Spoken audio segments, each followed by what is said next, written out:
subscribe our channel, click on the bell to notify new videos. السلام علیکم دوستو، اس video میں آپ کو چین کی دو ٹوک دھمکی جو کہ امریکہ کو دی گئی ہے اس کے بارے میں بتاؤں گا کہ ڈونلڈ ٹرمپ اب تک کئی حماقتیں کر چکے ہیں جو اس سے قبل کسی امریکی صدر سے سرزد نہیں ہوئیں۔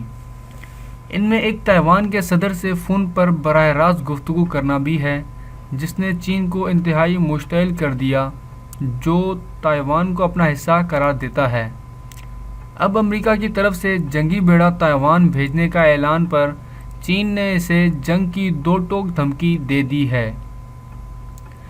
ڈیلی اسٹار کی رپورٹ کے مطابق چینی سفارتکار لی کے سن نے کہا ہے کہ اگر امریکہ اپنے جنگی بیڑے تائیوان بھیجتا ہے تو یہ چینی قوانین کی کھلی خلاف ورزی ہوگی۔ اس سے چین کو اپنی فوج متحرک کرنے کی ترغیب ملے گی اور پھر امریکہ سے جنگ یقینی ہو جائے گی۔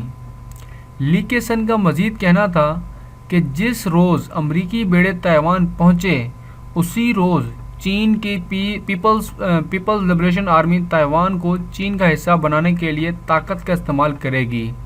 انہوں نے کہا کہ چین اس مسئلے کا پرامن حل تلاش کرنے کی کوشش کر رہا ہے، لیکن اگر کوئی ایسا حل نہ نکل سکا اور امریکہ نے اس معاملے میں مداخلت کی تو چین کی طرف سے بھی فوجی طاقت استعمال کی جائے گی۔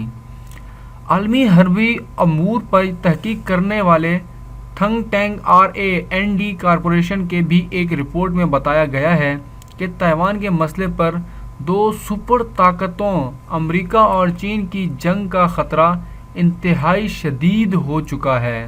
امید ہے آپ کو یہ لیٹسٹ نیوز پسند آئی ہوگی، تو لائک کریں، سبسکرائب کریں، ساتھ ہی بیل آئیکن پر ضرور کلک کریں تاکہ ڈیلی بیسس پر آپ کو ہماری لیٹسٹ ویڈیوز موصول ہوتی رہیں۔ شکریہ۔